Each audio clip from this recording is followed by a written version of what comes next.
उत्तराखंड क्रांति दल द्वारा प्रत्याशी घोषित।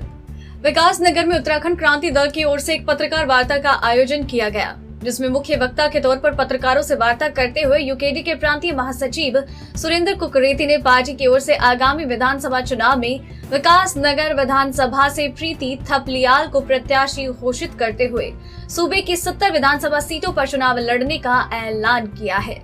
इस दौरान उन्होंने कहा, जिस उद्देश्य को लेकर उत्तराखंड राज्य बना वो अभी तक पूरा नहीं हो पाया। आज भी प्रदेश की जनता मूलभूत सुविधाओं को तरस रही है। नवभारत समाचार विकास नगर से मनीष चौहान की रिपोर्ट। मुद्दे रहेंगे इस बार आपकी विधानसभा विकास नगर इलेक्शन में जीतने के? सबसे पहला मुद्दा तो हमारा मूल निवास है। 1950 से लागू किया जाए मूल निवास।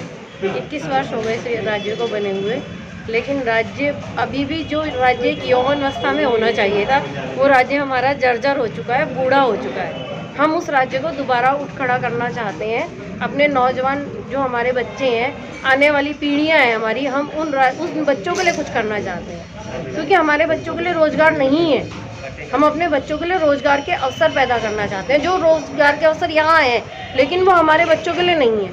हम चाहते हैं जो 80% रोजगार हमारे बच्चों के लिए राज्य निर्माण के टाइम पे हुआ था कि भाई 80% यहाँ के लोगों को रोजगार दिया जाएगा, तो हम उन्हीं मुद्दों पर हैं।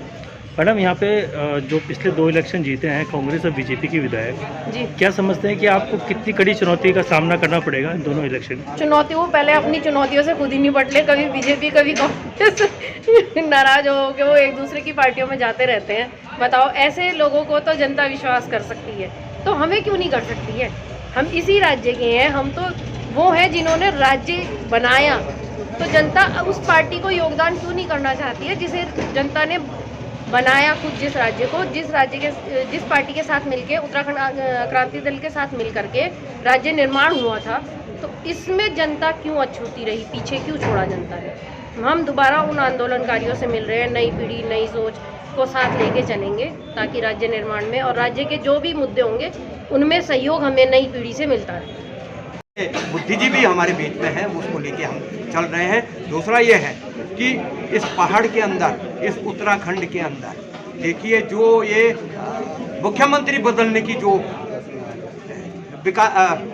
ये चल रही है राष्ट्रीय पार्टियों की, आप देख लो ना, जो 60 साल में मिलने चाहिए थे जितने मुख्यमंत्री, वो 21 साल में मिल गए। तो देखिए ना क्या नीति है राष्ट्रीय पार्टियों की। देखिए, आपका प्रश्न जो है वो कुछ कचोटता भी है कभी कभी ना, और हमें मजबूर कर देता है सोचने के लिए। ये प्रश्न उठते हैं। ये जो राष्ट्रीय पार्टियां हैं, इन्होंने जनता को इतना भ्रमित कर दिया है, चकाचौंध की राजनीति, और जनता भ्रमित हो जाती है। देखिए, हमारे पास तो ना शराब पिलाने के लिए पैसा, हमारे पास ना होल्डिंग लगाने के लिए पैसा, ना हमारे पास अन्य कोई संसाधन। तो आज चकाचौंध की ओर अगर वोटर जाता है, और जो वोटर इस तरफ जाता है, या जो शराब की राजनीति जो लोग करते हैं, और जो वोटर शराब पिएगा तो विकास के लिए कभी लड़ाई नहीं लड़ेगा। क्यों? उसने तो शराब पी रखी है, उसने तो पैसा ले रखा है। वो अपने नुमाइंदे को कैसे कहेगा कि भाई ये विकास का कार्य करे? इसलिए हमारे पास देने के लिए कुछ नहीं है, हमारे पास करने के लिए बहुत कुछ है। अगर हम राज्य ले सकते हैं, देखो 1980 1979 में हमने शुरू किया था राज्य की लड़ाई, और 94 के दशक में ये बिल्कुल ये पीक पे था। तो यही राज्य को बचाने की लड़ाई भी है। आज सब लोग समझ रहे हैं, अब नहीं है, वो बात नहीं रह गई है। मैंने अभी एक अपने भाषण में कहा था कि हमारे जो है पैसा भी यही है, जनता है, कार्यकर्ता है, और हमारे होर्डिंग भी यही हैं, और तमाम संसाधन जितने भी होते हैं राज्य वो लड़ने के लिए, चुनाव लड़ने के, तो हमारे ये कार्यकर्ता है, ये जनता है, और इनका सहयोग, भरपूर सहयोग इस बार उत्तराखंड क्रांति